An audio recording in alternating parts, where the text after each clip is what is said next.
Bonjour à tous, il nous fait plaisir de vous présenter le projet Sabaïdi.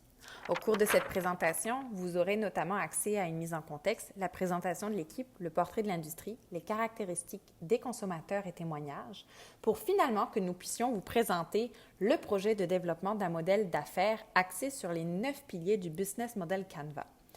Nous vous présenterons également les objectifs visés et finalement un retour sur le projet.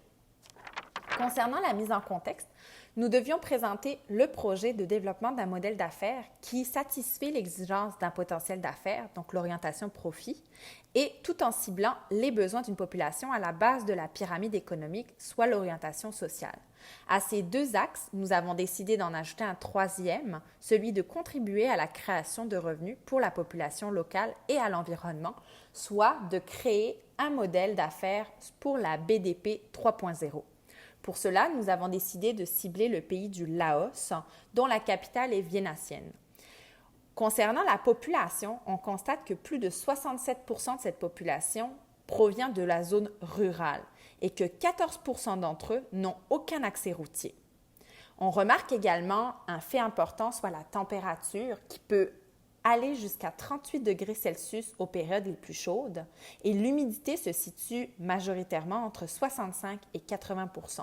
Nous reviendrons plus tard concernant ces données-là. Pour ce projet, nous avons constitué une équipe composée de Rachel Laplante, qui a été responsable de l'équipe locale directement sur place au Laos, Maxime Filiou, responsable de la conception et de la production, Jérôme Voyeux, responsable des finances et de l'administration, Mohamed Aziz Hamri, responsable du développement des affaires et du marketing, et moi-même, Mégane Landrisato, responsable de la législation et des relations internationales. L'industrie des déchets est un réel problème au Laos et constitue une bonne entrée en matière du portrait de l'industrie locale dans laquelle nous voulons implanter le projet Sabaïdi. Dans la capitale de Vientiane, moins de 10% des déchets de plastique sont récupérés. Ceci est fait via un service privé puisque le gouvernement ne contribue que très peu à l'initiative. Les ménages individuels qui habitent la capitale ont l'option de ce service hebdomadaire au coût de 5 $ américains par mois. Évidemment, ce ne sont pas toutes les familles qui sont en mesure de se permettre cette dépense. Elles se retrouvent, tout comme le reste de la population hors de la capitale, à devoir disposer elles-mêmes de leurs déchets. Les gens optent alors pour une méthode de brûlage à ciel ouvert, puisqu'ils n'ont pas d'autre alternative. Ce phénomène est observable dans l'ensemble du pays et contribue à l'augmentation de l'insalubrité, de la pollution de l'air et des cours d'eau. Dû au manque de contributions gouvernementales et d'initiatives pro-environnementales, il est très rare de trouver des bacs à ordures dans les villes. Pour les déchets qui ne sont pas collectés ni triés et s'accumulent en bord de route, dans les drains ou les terrains vacants. En dépit des lacunes du système de collecte de déchets, le gouvernement a néanmoins décrété une loi en 2005 interdisant le brûlage à ciel ouvert. Cependant, aucune sanction réelle ne sont appliquées et donc les gens optent toujours pour cette méthode d'élimination des ordures. Et ce, peu importe leur nature, que ce soit du plastique, des batteries ou des matières organiques, tout est brûlé. Puisque le projet Sabaïdi met sur l'implication de la population locale afin d'améliorer le système de collecte, il est important de bien cerner l'industrie des déchets et ses lacunes afin de conscientiser la population aux bienfaits du recyclage. Parlons maintenant du climat et des maladies. Les températures pendant les mois les plus chauds, soit de mars à novembre, coordonnent également avec l'arrivée de la saison des pluies pendant les mois de l'été. Cette situation est idéale pour l'agriculture, qui est le secteur économique principal du pays. Le riz est cultivé dans d'immenses champs submergés d'eau dans les zones rurales et constitue la base alimentaire de la population locale. Combinés aux chaleurs extrêmes du pays, ces champs deviennent alors un lieu incroyablement propice de reproduction des moustiques porteurs de maladies. Pour ne nommer que quelques statistiques, en 2018, ce sont 8 920 cas de malaria qui ont été répertoriés au Laos. Puis de 2013 à 2019, 78 588 cas d'infection de la dengue ont également été répertoriés, avec un taux de mortalité plus élevé puisqu'on parle ici de 160 décès. Il existe de simples mesures de prévention contre ces maladies qui malheureusement demeurent largement inaccessibles aux membres de la BDP. Parlons maintenant des caractéristiques des consommateurs. Sur 8 millions d'habitants, près d'1 million vivent avec moins de 1,90 $ par jour, soit 13% de la population totale qui se retrouve en situation de pauvreté extrême. De celle-ci, 40% des plus démunis vivent en zone rurale. Les maisons qui s'y trouvent sont souvent construites avec des matériaux locaux afin de réduire les coûts de construction. Pour donner un exemple de la précarité des habitations, 19,4 % de la population rurale vit dans une maison aux murs rudimentaires, contre seulement 7 % en milieu urbain. La maison traditionnelle laotienne est construite sur pilotis avec des murs de bambou tissés et un toit de chaume. Les murs, les portes et les fenêtres ne sont donc pas isolés, ce qui explique que les gens qui y vivent sont 2,26 fois plus à risque d'une présence élevée de moustiques porteurs de maladies. De plus, il convient de mentionner que la population du Laos est constituée de plusieurs ethnies minoritaires. Ce sont principalement ces sous-groupes ethniques qui vivent dans ce type d'habitation en zone rurale. Je vous invite maintenant à regarder mon court entretien avec Jackie, un spécialiste de l'import-export de pétrole et des capsules de plastique transformées. Dans ce court vidéo, vous y verrez également ma visite de Lantian, un des seuls entrepôts de recyclage au pays. Ici, à Vientiane, on est capable d'acheter de tout. Est-ce que la majorité des produits sont importés ou produits localement? La plupart des produits importation. Et puis les prix, disons, sur le marché local? Ça dépend. Le prix au Laos, c'est pas comme en Europe, ici, 5 000 et l'autre, ils vendent 10 000, parfois 20 000. Ça dépend de l'endroit. C'est mieux maintenant que dans les années auparavant, mais qu'il y avait aussi beaucoup de problèmes reliés à la malaria, à la dengue. Les gens, de façon générale, en fait, font quoi pour se protéger? Avec le filet protection. En campagne, ils utilisent aussi? La plupart, il a ça. Parce que ça coûte pas trop cher, ça coûte à peu près 20 000 types. Donc à peu près $2 US. Question pour que vous pensez et réfléchissez bien. Pourquoi les Chinois, les Coréens qui viennent au Laos, ou bien Thaïlandais, les Vietnamiens, tous les pays, ils sont plus riches que le Laos, mais pourquoi ils viennent au Laos? Ça, la société qui vient ici, ils ne payent pas les taxes, les impôts. Je pense que les marchés au Laos, c'est plus cher que Thaïlande et plus cher que Vietnamien. Même le riz, même le savon, n'importe quoi, parce que c'est toujours importation.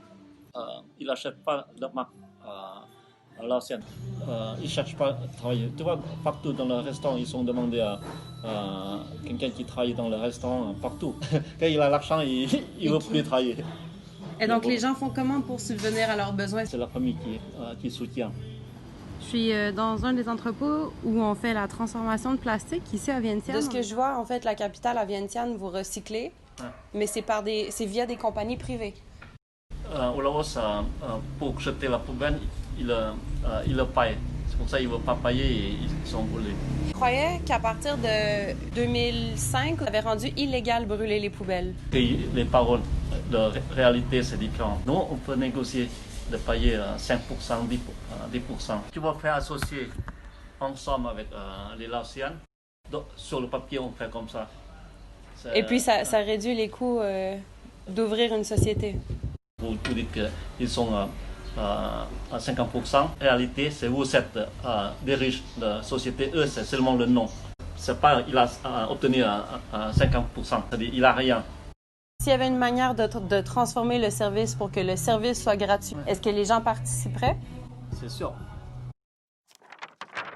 Prenant en compte de nombreuses réalités du pays du Laos, dont la chaleur, l'humidité, les moustiques ou la problématique des déchets, notre idée combine ingéniosité matérielle et adaptabilité humaine.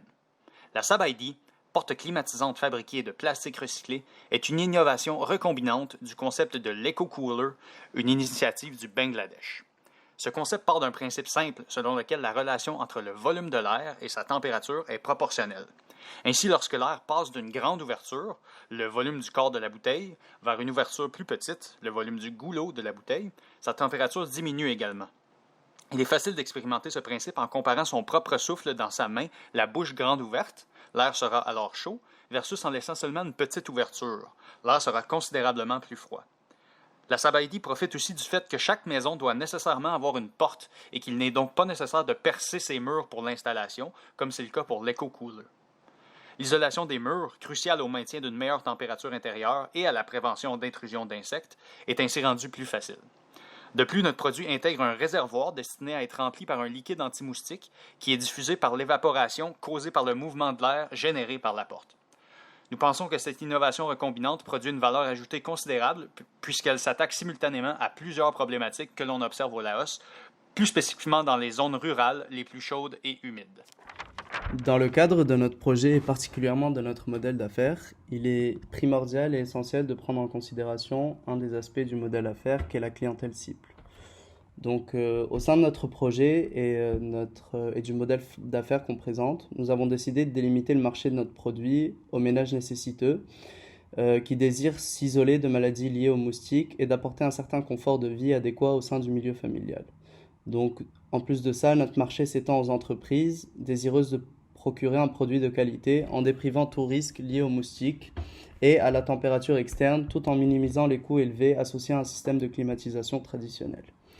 Donc, nous avons avant tout des clients en B2C. Donc, notre cœur de cible sont essentiellement les hommes et donc les pères de famille âgés entre 20 et 60 ans, désireux d'une alternative à une source de refroidissement et qui souhaitent apporter un certain confort, comme on l'a mentionné, au sein d'un milieu familial.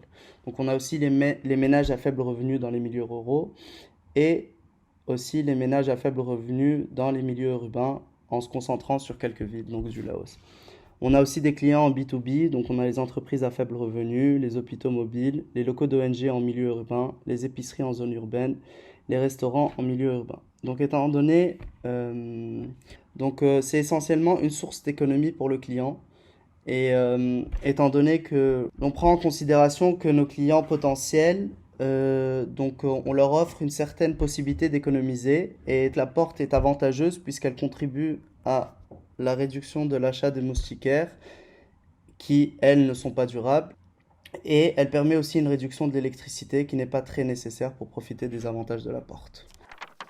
Après avoir ciblé adéquatement la clientèle, il nous est possible de vous présenter la proposition de valeur.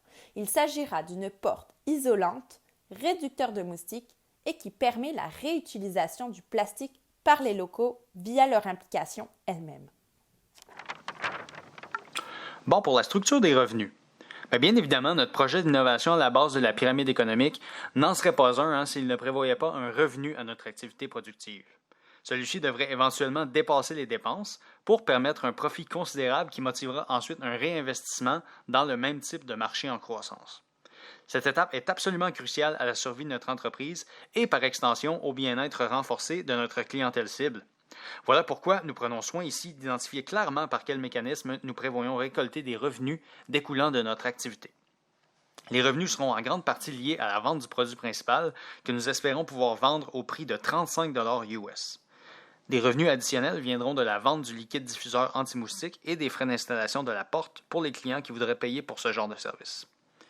Nous sommes conscients qu'une des innovations les plus significatives lorsque l'on s'adresse à la base de la pyramide concerne le prix du produit. Voilà pourquoi nous souhaitons mettre en place un ingénieux système de rabais sur le prix de notre produit pour qui nous apportera de grandes quantités de notre matière première, à savoir les déchets plastiques. Ainsi, pour chaque kilo de plastique rapporté, un consommateur potentiel pourra voir sa facture baisser de 2 $ US. Cet incitatif à rapporter le plastique devrait assurer un apport sûr en matière première pour notre entreprise, tout en prévenant l'éparpillement des déchets plastiques qui se retrouvent souvent dans les cours d'eau et dans les océans. Nous sommes conscients que les investissements initiaux permettant notre activité économique empêcheront la profitabilité sur le court terme. Pourtant, nous envisageons rembourser l'entièreté de nos dépenses dans un délai de 3 ans, après quoi l'entreprise devrait voir ses premiers profits nets. Cette prédiction dépend évidemment d'une croissance progressive et substantielle de la demande. Après 4 ans d'activité, nous avons tout de même comme objectif un chiffre d'affaires d'environ 650 000 $ US.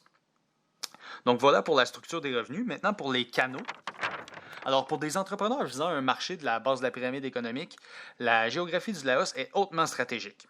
Situé au cœur de l'Asie du Sud-Est, le pays est traversé dans son entièreté par le Mekong, 11e fleuve le plus long du monde, qui irrigue pas moins de 6 pays différents. Si nous avions en prime abord pensé utiliser ce grand fleuve prometteur pour l'acheminement d'une grande partie de la marchandise, une recherche approfondie nous a malheureusement montré que cette voie n'était pas judicieuse, du moins pour l'instant. Le fleuve est en effet difficilement navigable par endroits et n'est pas encore aménagé pour le transport du cargo, même si des projets d'envergure, projets chinois, poursuivent cet objectif. Tout de même, la géographie du pays est telle que nous avons pu, avec l'aide de 3 routes terrestres d'acheminement, couvrir la distribution pour l'entièreté du pays, tout en s'assurant une facilité d'exportation à l'international par le prolongement de ces 3 voies dans le futur. Celles-ci partent tous de la capitale populeuse de Vientiane, là où est située notre centrale de production, qui devrait avoir de la facilité à s'approvisionner en matières premières, c'est-à-dire les déchets plastiques. La voie numéro 1 part vers le nord du pays en longeant tout d'abord le Mekong pour rejoindre éventuellement les provinces du nord du pays. Cette route pourrait être prolongée dans le futur pour atteindre des consommateurs du Myanmar. La voie numéro 2 partage un court volet avec la voie numéro 3, mais remonte ensuite vers le nord pour atteindre les provinces du nord-est du Laos. Un prolongement éventuel de cette voie pourrait mener à une distribution au Vietnam. Enfin, la voie numéro 3 fourche pour sa part pour une longue descente vers le sud. Celle-ci nous assure une distribution dans les nombreuses régions du sud du pays, là où la chaleur, l'humidité et les moustiques sont les plus présents. Cette voie nous offre une nouvelle opportunité d'exportation éventuelle, cette fois-ci au Cambodge. Enfin, une quatrième voie pourrait éventuellement être ajoutée relativement simplement, partant de Vientiane, direction sud-ouest, pour atteindre le marché potentiellement très lucratif de la Thaïlande. Il est à noter que malgré sa proximité relative, la Chine ne représente probablement pas une opportunité aussi grande que les autres marchés à proximité, étant donné le niveau de compétition beaucoup plus grand qu'on y retrouve. Concernant le volet de la relation client, donc on aura une certaine participation à des événements locaux, donc afin d'inciter et de créer un certain semblant de marketing. Donc on aura aussi une création de groupes d'échanges et d'informations, donc au travers de réseaux sociaux et autres, donc qui induira à une participation active des utilisateurs. Celle-ci permettra en quelque sorte une co-création, une implication des membres utilisateurs. Et celle-ci sera suivie au travers d'un service d'accompagnement grâce à des techniciens qui seront disponibles. Ces techniciens seront disponibles au travers de groupes Facebook et d'applications mobiles qui permettront de réunir une certaine communauté et au travers de médias tels que la télévision. Nous aurons aussi un service dédié, un service téléphonique qui opérera donc 24 heures sur 24 durant toute l'année. Et ce service sera suivi aussi par un service après-vente et une maintenance. Donc, au niveau des activités clés nécessaires pour notre modèle d'affaires, nous allons retrouver en premier lieu la formation des ressources qui se divise en 3 volets selon les compétences nécessaires pour notre entreprise, soit la récupération des matières recyclables, la fabrication, des produits ainsi que la vente. En deuxième lieu, on va parler ici de la collecte et de la récupération du plastique qui va se faire à l'aide de contenants qu'on va avoir distribués parmi la population sensibilisée.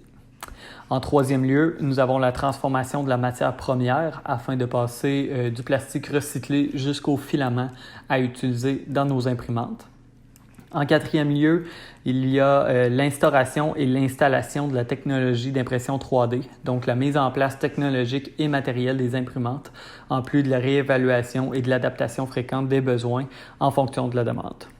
En cinquième lieu, nous trouvons bien sûr la production du produit fini via les impressions automatisées. Et puis en dernier lieu, nous avons la vente, la livraison ainsi que l'installation du produit fini chez le consommateur.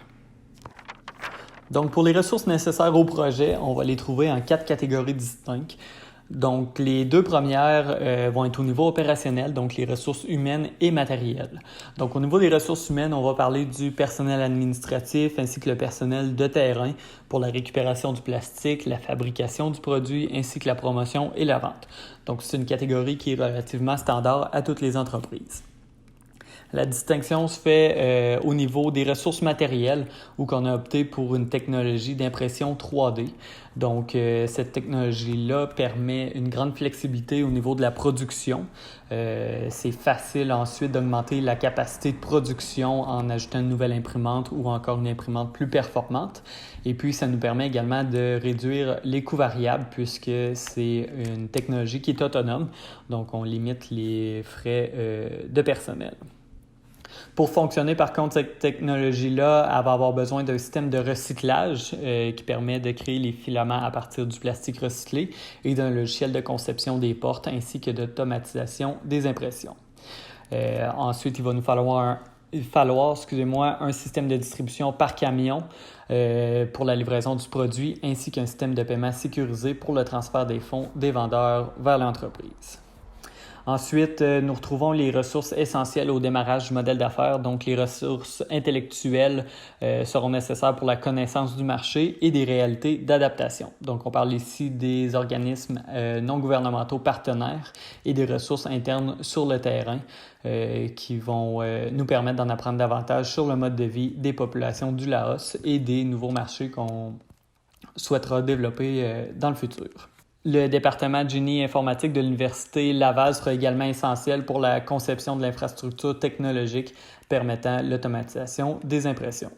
Finalement, au niveau financier, pour l'achat des équipements et le fonds de roulement, nous allons utiliser les programmes de subventions gouvernementaux ainsi que les bourses d'organismes non gouvernementaux qui soutiennent les mêmes valeurs de développement durable et humanitaire. Les capitaux d'investisseurs privés seront également essentiels et possibles compte tenu du facteur lucratif de notre entreprise. Donc, afin de faciliter la pénétration du marché et limiter les risques, les alliances stratégiques seront essentielles. Donc, d'une part, au niveau des entreprises non concurrentes possédant des valeurs complémentaires à celles de notre entreprise, c'est-à-dire au niveau de l'environnement, de la santé et de l'accessibilité financière. Leur connaissance du marché facilitera le contact que nous aurons avec la clientèle. Ensuite, nous avons choisi d'établir une alliance stratégique avec une entreprise œuvrant dans le même secteur d'activité au niveau du recyclage. Donc, ceci limitera les risques que nous avons à l'implantation d'un système de recyclage. L'Antian possède déjà des infrastructures, la connaissance et la notoriété nécessaires à cette partie des activités, en plus de pouvoir nous offrir un local de production à peu de frais. La relation acheteur-fournisseur sera également essentielle, donc nous souhaitons créer un réseau de distribution via la population locale. Ainsi, lorsqu'un acheteur aura utilisé notre produit, il pourra suivre une courte formation afin de devenir un ambassadeur et vendre notre produit. Il s'occupera de faire connaître les valeurs ajoutées de notre produit, en plus de prendre et transmettre les données nécessaires à la conception et à la fabrication du produit. Alors allons-y avec la structure des coûts associés au projet qui peut se séparer grosso modo en 4 catégories distinctes que nous prendrons soin d'expliquer ici. Bien entendu, une des composantes principales est la production de la SABID. De type 3.0, notre modèle d'affaires à la base de la pyramide économique considère également la cause environnementale. C'est pourquoi notre produit sera fait entièrement de plastique recyclé que l'on transformera à l'aide de la nouvelle technologie du Protocyclaire Plus que l'on peut admirer sur cette diapositive. Ces machines, l'endroit où on les placera et les employés qui les opéreront sont des éléments du coût relié à la production. Les matières premières utilisées, étant considérées comme des déchets, entreront aussi dans ce calcul, mais ne devraient pas représenter une grande somme. Une facture d'électricité et d'Internet viendra clore l'essentiel des coûts reliés à la production, qui compteront pour environ 30% des coûts totaux. La distribution du produit fini est évidemment une autre composante importante. Ayant constaté l'inutilité du fleuve Mekong dans l'acheminement de la SABID, nous avons dû nous rabattre sur 3 voies terrestres d'acheminement.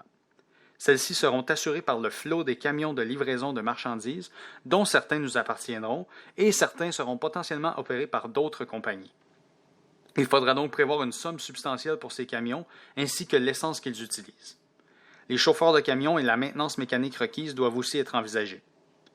Certains hangars d'entreposage stratégiquement placés dans le pays pourront aussi être utiles pour stocker des surplus du produit, moyennant certainement un autre coût. Finalement, l'installation des portes, que nous considérons aussi dans la distribution du produit, sera offerte en option pour les consommateurs qui ne désirent pas le faire eux-mêmes. Les installateurs devront être payés pour se déplacer et faire ce travail. Tous ces coûts reliés à la distribution devraient représenter environ 35% des coûts totaux. Ensuite, chaque employé qui travaillera pour notre entreprise devra faire l'objet d'une formation qui variera en intensité et en coût selon le poste du dit employé. C'est le cas pour ceux qui travailleront dans les services de vente et d'assistance client, dans la centrale, dans les camions ou en tant qu'installateur. Après un coût initial potentiellement plus élevé, nous établissons un montant de base qui représentera environ 20% des coûts totaux pour les formations. Finalement, des coûts reliés à la promotion publicitaire du produit doivent être calculés dans notre structure. En effet, pour faire connaître l'existence d'un nouveau produit remplissant plusieurs fonctions à la fois, il nous faudra stimuler de multiples canaux de communication. Les canaux physiques et numériques ainsi stimulés compteront pour 15% de notre structure des coûts. Nous souhaitons nous assurer de répondre à des objectifs clairs, notamment le bénéfice pour l'utilisateur. Nous voulons améliorer le confort des utilisateurs. Nous voulons répondre à des impacts environnementaux précis, notamment la réduction de la quantité de plastique, l'amélioration du tri à la source, la promotion de la récupération et du réemploi du plastique, etc. Nous voulons également répondre à des impacts socio-économiques. Donc, l'implication de la communauté locale est un point central à notre projet. Bien sûr, il faut que ceci soit dans le processus de récupération du plastique, mais aussi au niveau de la fabrication, de la vente et même de l'utilisation du produit. Cela nous permettra donc un retour sur investissement d'ici 3 ans. Finalement, il était important pour nous d'être en mesure de répondre à des objectifs de l'ONU en matière de développement durable, surtout le numéro 10, donc de soutenir les personnes marginalisées et désavantagées, le numéro 12, de recycler le papier, le plastique, le verre et l'aluminium, et le 13, d'agir maintenant pour arrêter le réchauffement climatique. Nous sommes maintenant en mesure de vous présenter un retour sur le projet axé sur les forces, les faiblesses, les opportunités et les menaces de celui-ci. Et pour cela, nous nous sommes servis des principes de l'innovation utilisés par Prahlad. Au niveau des forces, on constate que nous sommes en mesure de créer un modèle d'affaires de la BDP 3.0, puisque nous impliquons directement nos membres de la communauté tout en étant socialement responsables. L'innovation requiert des solutions hybrides. Elle se concentre sur la conservation des ressources, c'est-à-dire éliminer, réduire et recycler, notamment pour le plastique, et l'éducation des clients sur l'usage du produit est la clé. Donc, nous les impliquons directement dans le processus de fabrication. Néanmoins, nous avons cependant une petite faiblesse, celle de concevoir des méthodes pour rejoindre à faible coût. On remarque que la porte est vendue à 35 $ et il faudrait idéalement que ce prix-là descende dans les années à venir. L'opportunité, quant à elle, est de focaliser sur la performance des prix du produit. En effet, nous voulons une enveloppe qui maximisera la qualité du produit par rapport à son prix. La solution est cependant évolutive, extensible et transposable à travers le pays, les cultures et les langues. Donc, cela nous permettra d'extensionner les marchés que nous souhaitons couvrir à l'avenir. Le produit fonctionne également dans les environnements hostiles puisque nous nous sommes assurés de ne pas avoir besoin de l'électricité pour être capable de proposer ce produit-là. Et finalement, nous avons une menace qui est quand même importante à souligner, celle que les membres de la BDP actuelle travaillent peu, principalement à temps partiel ou sur du court terme, notamment au Laos. Il sera donc important de veiller à répondre à cette menace-là. Nous vous remercions pour votre écoute et nous vous souhaitons une excellente journée. Au revoir.